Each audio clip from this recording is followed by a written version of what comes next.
Bonsoir à tous, j'espère que vous allez excellemment bien et ce soir on se retrouve pour faire le débrief de l'étape numéro 18 de ce Tour d'Italie 2021. On fera bien entendu top et flop, le bilan des Bleus. Je pense que cette vidéo sera un peu plus courte que d'autres parce qu'il s'est pas passé énormément de choses aujourd'hui, on va pas se mentir. Même si l'étape a été intéressante. Moi j'ai pris beaucoup de plaisir dans les 35 derniers kilomètres. Et puis l'échappée a mis beaucoup de temps à se former aussi, c'était assez intéressant. Par contre, après derrière, le peloton n'était pas vraiment actif. Et je pense que c'est aussi dû aux conditions climatiques qui font que le peloton m'a l'air assez fatigué en cette fin de Giro. N'hésitez pas à vous abonner à la chaîne, n'hésitez pas également à mettre la petite cloche, comme ça vous êtes au courant des dernières vidéos qui sortent sur la chaîne. N'hésitez pas à mettre un pouce bleu, n'hésitez pas également à réagir dans les commentaires, à me dire ce que vous avez pensé de cette course, ce qui vous a plu, ce qui vous a déplu. N'hésitez pas également à mettre un pouce bleu, à partager la vidéo si vous pensez qu'elle peut intéresser votre entourage. Puis on va revenir sur cette étape numéro 18, beau final. J'avais dit ça ressemble un petit peu à Paris-Tours. Vous avez pas menti sur cette fin de journée. Voilà, avec un enchaînement de petites bosses assez courtes, mais qui faisaient mal parce qu'il y avait quand même de la pente. On était dans le vignoble. On était dans une région de vin, dans le Piémont. Ou en Lombardie, non, on était en Lombardie aujourd'hui. Aujourd'hui, il fallait être costaud dans le final. Et Bettiol l'a été. Et puis de l'autre côté, un peloton où on sent qu'il y a de la fatigue. Et puis on sent surtout qu'il y avait des sprinteurs qui ne se sentaient pas aujourd'hui de contrôler la course toute la journée. Et Sagan n'avait pas besoin de rouler. Parce que lui, il fallait qu'il y ait un gros groupe qui parte sans qu'il y ait de trop gros sprinteurs pour pouvoir pour avoir le maillot cyclamen ce soir. Donc voilà, étape assez intéressante. On va revenir sur tout ça avec tout de suite le bilan des Bleus. Du côté du bilan des Bleus, je vais commencer avec Rémi Cavagna, 9e de l'étape aujourd'hui. Rémi Cavagna, il l'a tenté. On ne pourra pas lui reprocher d'avoir tenté le coup. Il l'a dit en interview, il est peut-être parti d'un peu trop tôt, un peu trop loin de l'arrivée. Et il pense qu'il a craqué mentalement. C'est vrai qu'il a... Bettiol le reprend. Il suit, 600-700 mètres. Et ensuite, il a complètement explosé, Cavagna. C'est dommage parce que l'opération était plutôt bien amenée. Et puis, il avait réussi à créer un écart avec le groupe derrière lui. Le problème, c'est qu'il est tombé sur un très grand Bettiol. Parce qu'il y avait 30 secondes et Bettiol dans les montées, alors il reprenait rien sur les portions de plat, par contre dans les montées il faisait très très mal Bettiol.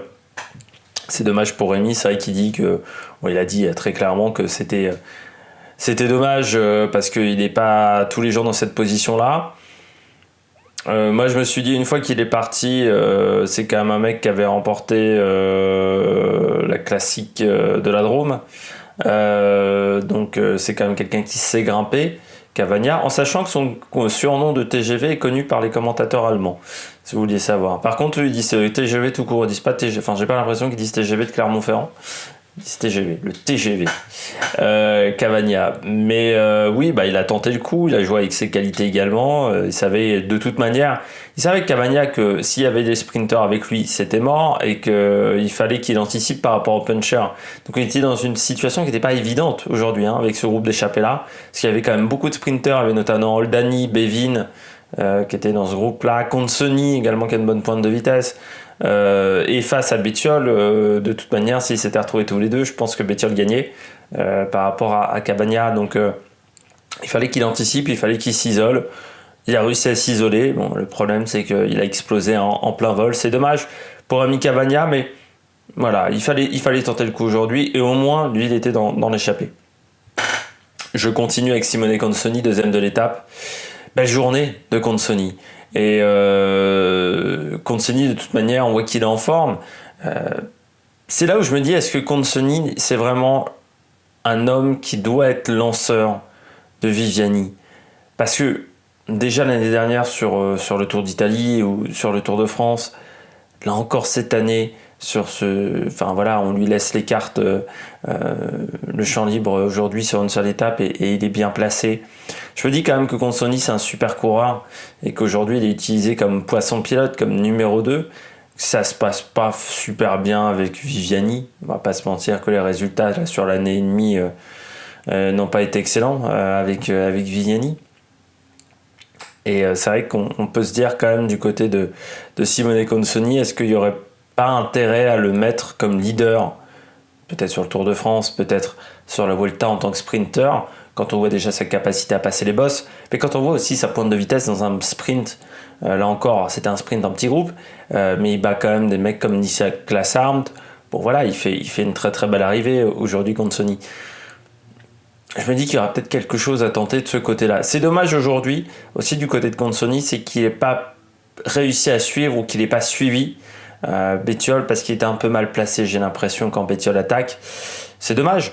C'est dommage parce qu'il y avait une belle opération à faire pour Consoni. Il y avait peut-être une deuxième victoire à aller chercher pour Cofidis, mais je me dis de plus en plus que Consoni en tant que leader au niveau des sprints, ça aurait de la gueule et ça coûterait, je pense, certainement moins cher que Viviani, parce que bon, Viviani, pour le moment, les résultats ne sont pas là. Certains se diront pourquoi Cofidis n'a pas roulé aujourd'hui. Est-ce que Viviani, dans le final, aurait battu énormément de coureurs? Je suis pas sûr, ça grimpait quand même beaucoup, je trouve, pour un sprinter. Je continue avec Vandrame, un petit peu en flop sur cette échappée Vandrame. Je pense que, alors très clairement, il y a une fatigue. Bon, déjà, Vandrame a fait plusieurs échappées. Et ensuite, du côté de Vandrame, c'est des conditions climatiques qu'on a enchaîné, c'est sur les 2 premières semaines très difficiles sur ce Giro. À un moment, il y a de la fatigue. Dommage en plus qu'il était tout seul dans cette échappée, qu'il n'y avait pas Goujard ou Galopin. Je ne sais plus qui a encore mis Galopin, c'était encore foiré aujourd'hui pour les favoris. Mais du côté de Vandrame, oui, il y avait... c'est dommage parce que je pense qu'il était capable d'aller chercher le groupe Consoni, mais physiquement je pense qu'il en manquait et sa dernière semaine va peut-être être difficile parce que ça pédale un peu carré, quoi, on va pas se mentir. Du côté de Vandrame, il n'y a plus beaucoup d'essence dans le moteur. Surpris du côté d'AG2R quand même qu'on n'ait vu ni Galopin ni Goujard ou même Varbeis sur cette étape-là. Ça aurait peut-être été intéressant. Puis je termine avec la Groupama également, surpris de ne pas avoir de coureur de la Groupama, notamment Gugelmi. Ça aurait peut-être été intéressant sur cette étape-là, parce que je pense qu'il y avait de la place pour les coureurs de la Groupama FDJ. Dommage d'avoir raté le coche, parce que c'est l'une des rares équipes qui n'était pas représentée à l'avant.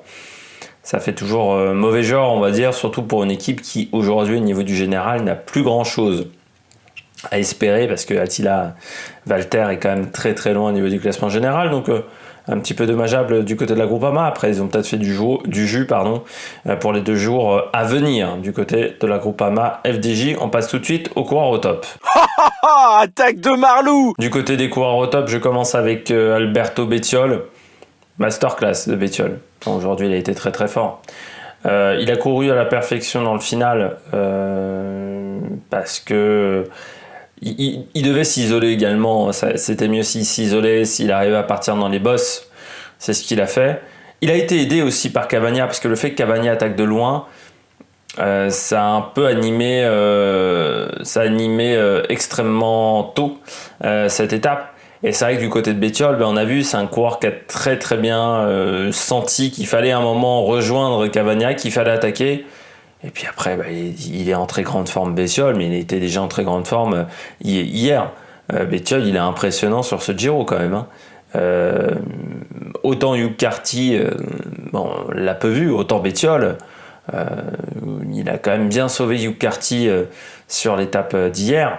Et puis c'est un coureur qui est très fort sur ce Giro, malgré le fait que le début de saison, il l'avait traversé vraiment de manière surprenante. On ne l'avait pas vu sur tout le début de saison. Et moi, j'avais vu sur le premier contre-la-montre à Turin, j'avais trouvé vraiment bon sur le Giro cette année. Et après, ça s'est confirmé. C'est les impressions que j'ai eues sur ce premier contre-la-montre se confirment. C'est un coureur qui est en très grande forme. Et aujourd'hui, il a fait une masterclass. Il a très très bien roulé. Il a fait le job, il a fait la bonne stratégie. Il n'y a pas grand chose à redire sur la course d'Alberto Bettiol, à part qu'il a été très très bon et que ça me fait penser que c'est un coureur qui a un très bon punch, qui grimpe bien. Est-ce que sur des classiques ardennaises, Il pourrait pas être plus performant qu'il ne l'est aujourd'hui, Bettiol. Ça pourrait être un domaine dans lequel il devrait réfléchir. Je mets Peter Sagan. Maillot cyclamen, bon, à part s'il tombe dans les 2-3 derniers jours, normalement le maillot cyclamen est quand même assuré. Voilà, bon travail de sa part. La Bora ne devait pas rouler aujourd'hui, donc il devait laisser partir un gros groupe.